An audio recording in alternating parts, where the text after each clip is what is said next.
نحمده ونستعينه ونستغفره ونعوذ بالله من شرور أنفسنا ومن سيئات أعمالنا. من يهده الله فلا مضل له ومن يضلل فلا هادي له. أشهد أن لا إله إلا الله وحده لا شريك له وأشهد أن محمدا عبده ورسوله أرسله بالحق بشيرا ونذيرا وداعيا إلى الله بإذنه وسراجا منيرا. أما بعد فإن خير الحديث كتاب الله وخير الهدي هدي محمد صلى الله عليه وسلم وشر الأمور محدثاتها وكل محدثة بدعة وكل بدعة ضلالة وكل ضلالة في النار. قال الله تعالى: ويبقى وجه ربك ذو الجلال والإكرام. وقال تعالى: تبارك اسم ربك ذي الجلال والإكرام. حاضرين يا جماعة، ہر قسم کی حمد و ثناء اور تعریف اور حمد و ثناء اسی اللہ رب العالمین کے لیے اللہ کا ذبح ہے جو بڑی شان و شوکت والا ہے، بڑی بزرگی والا ہے، بڑائی والا ہے. ساتوں آسمان کے اوپر عرش پر بلند ہے،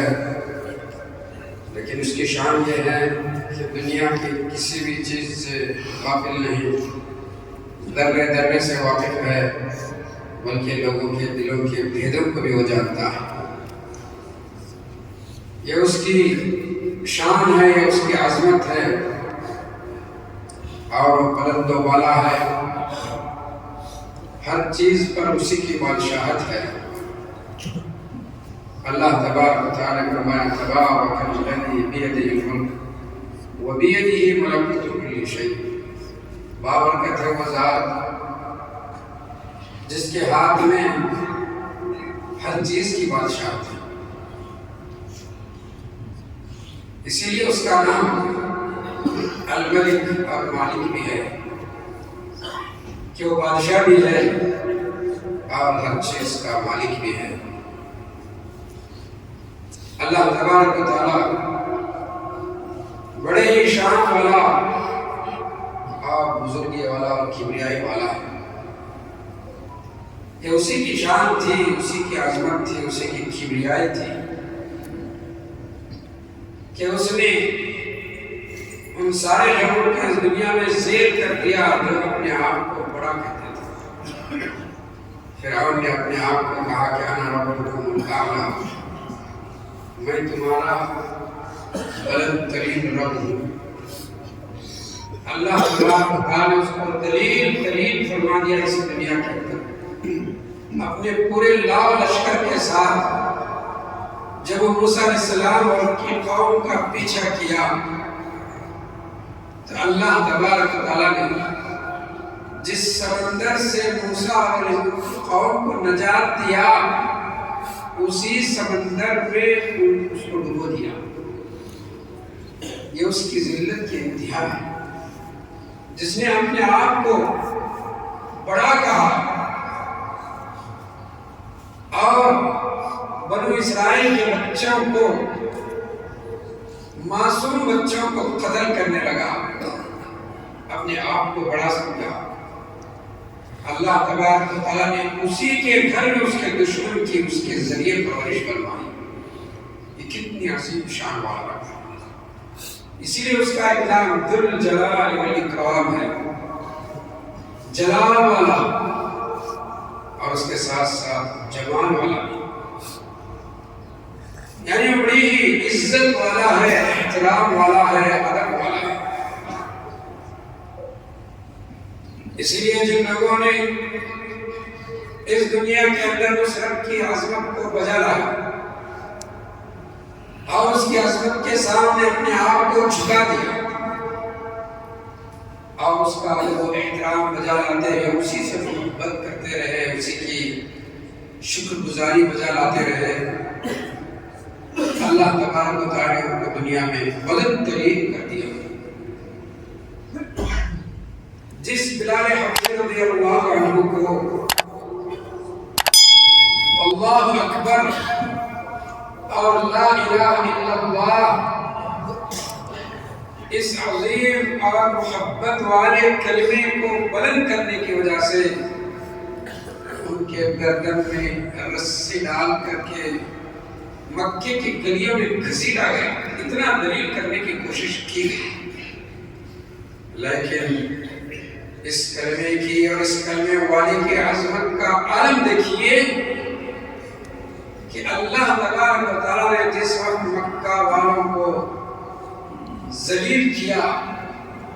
اور مکہ کو نبی کے ہاتھوں مسلمانوں کے ہاتھوں فتح کیا، اس وقت نبی کریم صلی اللہ علیہ وسلم نے بلال رضی اللہ عنہ کو اسی مکہ کے اندر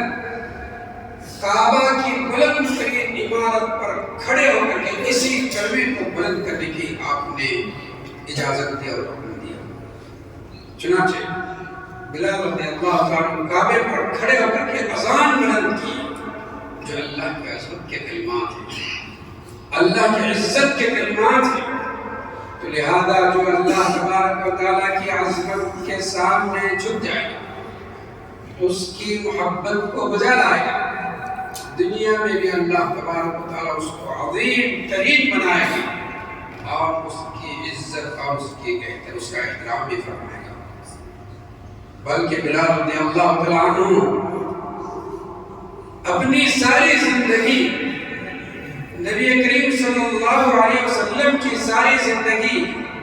نبی کی موجودگی میں برابر اذان دیتے رہے اور اس عظیم ترین کلمے کو بلند کرتے رہے اور اسلام کے سب سے پہلے مؤذن کہلائے۔ یہ کلمات عظمت والے کلمات ہیں، یہ کلمات محبت کے کلمات ہیں۔ اللہ تبارک و تعالیٰ کا جو نام ذو الجلال والاکرام ہے، اس نام کے دو پہلو ہیں۔ ذو الجلال عظمت والا، شان والا، بزرگی والا، کبریائی والا، بڑائی والا، والاکرام عزت والا، احترام والا، ادب کے لائق۔ جب اللہ تبارک و تعالیٰ ایک طرف عظمت والا ہے اور عزت والا بھی ہے، یہ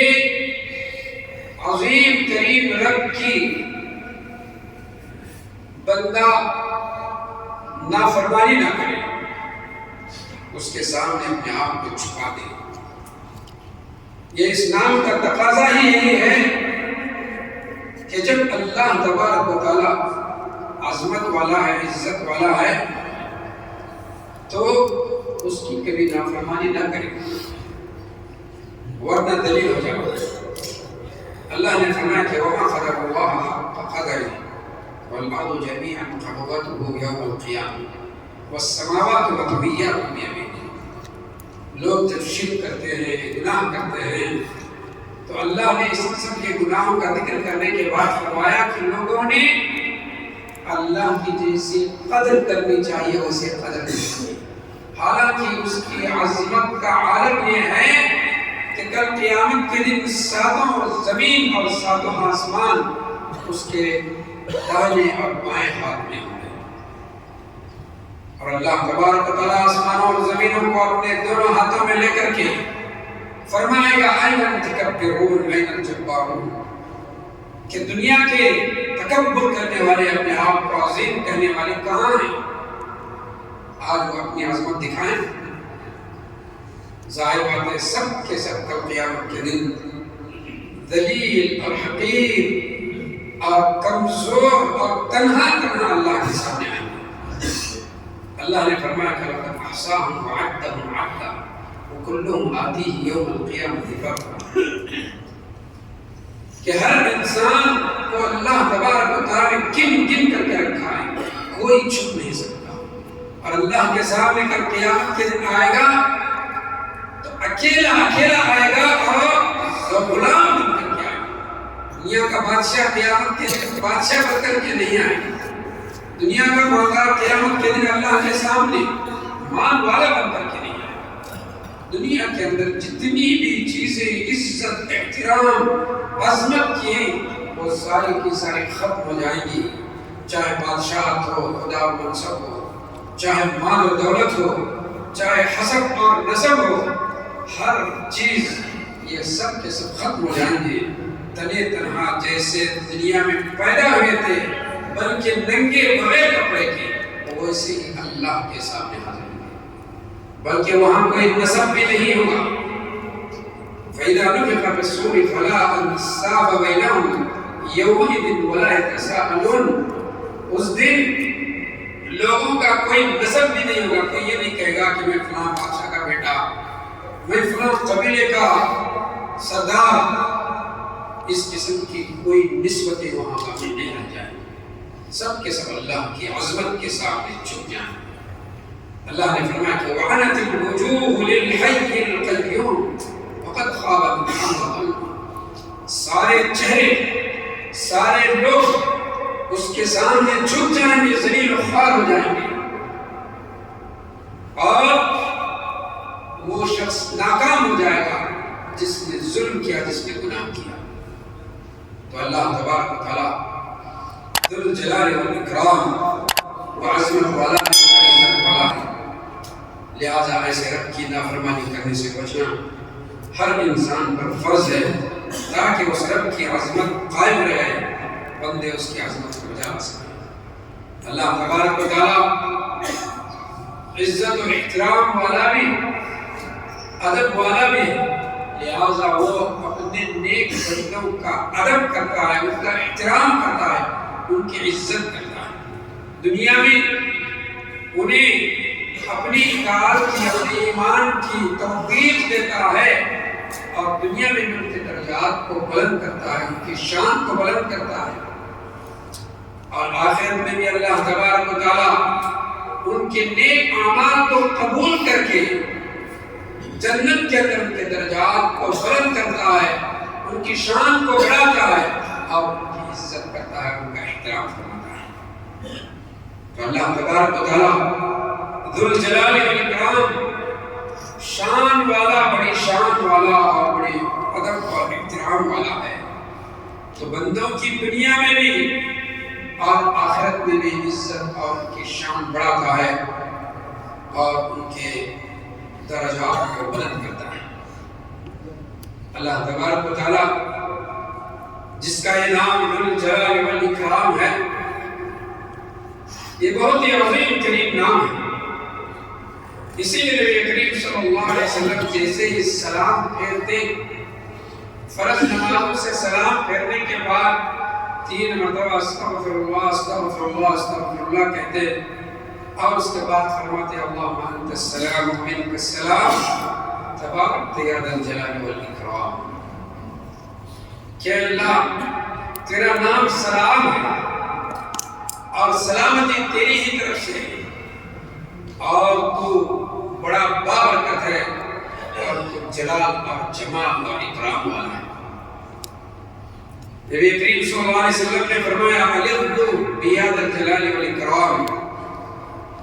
یا ذا الجلال والاکرام کے ذریعے سے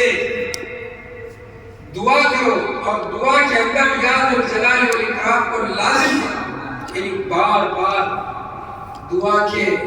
وقت، دعا کرتے وقت اس نام کا وسیلہ دے کر کے دعا کرو، اس لیے کہ تمہیں جو بھی مصیبت پہنچی ہے اسی شان والے کی شان سے دور ہو سکتی، اسی عظمت والے کی عظمت سے تمہاری مصیبت دور ہو سکتی، تمہیں کوئی عزت ملنی ہے اسی عزت والے،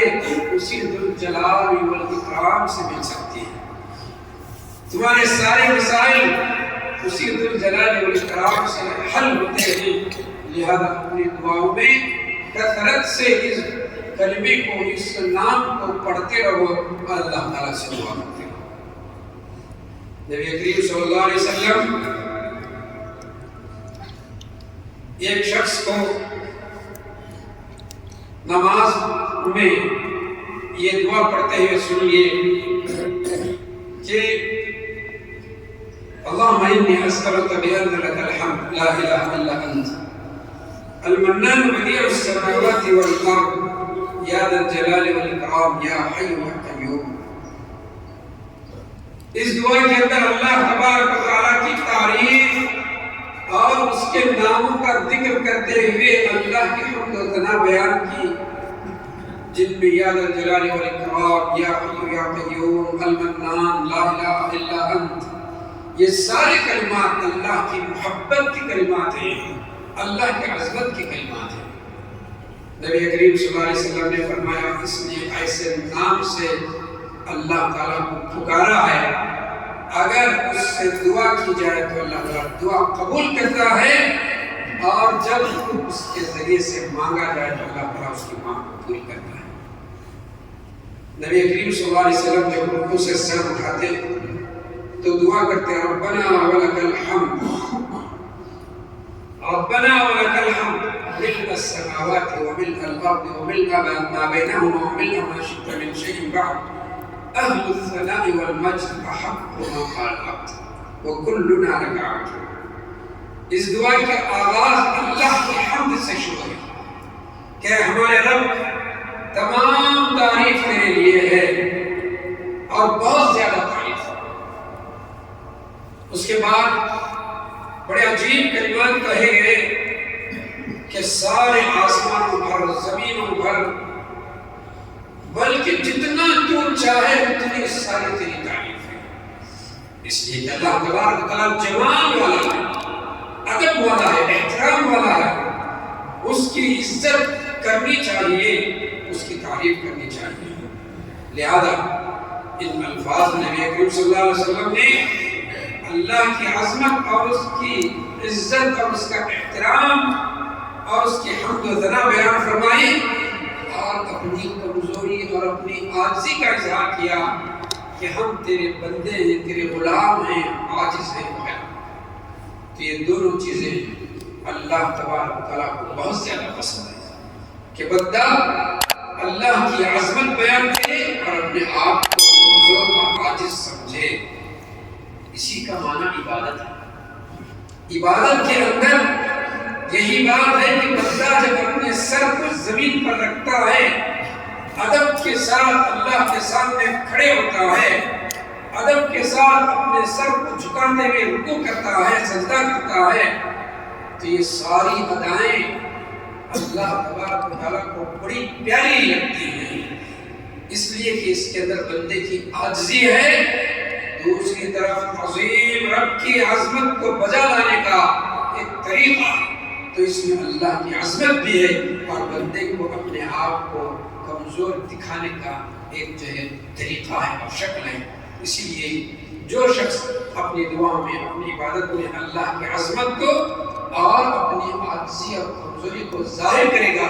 اس کی عبادتیں اور اس کی دعائیں اللہ تبارک و تعالیٰ قبول فرماتا ہے۔ برادران اسلام،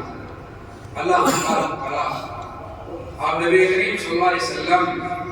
اللہ کے ناموں پر عمل کرنا اور اس کو جاننا بڑا آسان بنا دیا ہے۔ اللہ بڑا عظمت والا ہے اور بڑی تعریف والا، عزت والا ہے، یا ذا الجلال والاکرام۔ یہی مفہوم ہے انک حمید مجید کا۔ حمید مجید قابل تعریف ہے اس لیے کہ وہ ہر قسم کے جمال والا، خوبیاں والا، عزت والا ہے، اور مجید ہے اس لیے کہ وہ ہر قسم کی شان والا ہے، عظمت والا ہے۔ اسی لیے درود میں ہم نماز میں بھی اس کو پڑھتے ہیں، درود کے اندر، اور اس کے علاوہ جب بھی درود ہم پڑھتے ہیں اس کے اندر انک حمید مجید کے نام کا واسطہ دے کر نبی کریم صلی اللہ علیہ وسلم پر درود پڑھتے ہیں۔ اسی طرح سے نماز کے بعد لا الہ الا اللہ وحدہ لا شریک لہ لہ الملک وله الحمد وهو على كل شيء قدیر۔ اس دعا کے اندر بھی یا ذا الجلال والاکرام کا مفہوم ہے کہ اللہ کی عظمت اور اس کی بزرگی اور اس کی حمد و ثنا کا اس دعا کے اندر ذکر کیا گیا۔ لہ الملک وله الحمد، وہ بزرگی والا ہے، وہ بادشاہت والا ہے، وہ شان والا ہے، اس لیے وہ بادشاہ کے بادشاہ کو مستحق ہے۔ وَلَهُ الْحَمْدُ، تعریف بھی اسی کے لیے ہے۔ یہی مفہوم یا ذا الجلال والاکرام کے اندر بیان کیا گیا۔ تو ان کلمات کو بار بار دہرانا یہ اس بات کی دلیل ہے کہ بندے کو ہمیشہ اللہ تبارک و تعالیٰ کی شان اور شوکت اور اس کی عظمت کا خیال رکھنا چاہیے، اس کی نافرمانی نہیں کرنی چاہیے۔ اور دوسری طرف اپنے آپ کو کمزور اور عاجز سمجھے، اس کی تعریف کرتے رہے، تبھی چل کر کے وہ دنیا میں سربلند رہے گا اور آخرت میں بھی سربلند رہے گا۔ اللہ تبارک تعالیٰ ہمیں اپنی عظمت اور اپنی شان و شوکت اور اس کے ادب و احترام کو بجا لانے کی توفیق اور سعادت نصیب فرمائے، اور ہم اس عظیم ترین نام کے واسطے سے اللہ تبارک تعالیٰ سے دعا کرتے ہیں، اے ذوالجلال والاکرام، دنیا کے اندر آج مسلمان اور خصوصاً فلسطین کے اندر اہل فلسطین جس مصیبت میں مبتلا ہیں، ظالم کے ظلم سے دوچار ہیں، تو اپنے جلال کا اکرام کی بنیاد پر ان کی مصیبتوں کو دور فرما دے، اور ان میں جو قتل ہو چکے ہیں اے اللہ تو ان کی شہادت کو قبول فرما لے، جو لوگ لاوارث ہو چکے ہیں اے اللہ تو ہی ان کا وارث ہے، اور جو بیمار ہیں، جو پریشان ہیں، ان کی پریشانی کو تو اپنے فضل و کرم سے، تو اپنی شان و شوکت سے اس کو جو ہے ان کی پریشانی کو دور فرما، ظالم کو کفر کردار تک پہنچا دے۔ اللہم اعز الاسلام والمسلمین واذل الشرک والکفر والمشرکین ودمر اللہم اعداءک اعداء الدین، اللہم شتت شملهم ومزق جمعهم وفرق بین کلمتهم یا قوی یا عزیز۔ بارک اللہ لی ولکم فی القرآن العظیم ونفعني وإياكم بالآيات والذكر الحكيم، إنه تعالى جواد كريم ملك بر وغفور رحيم ورب حليم۔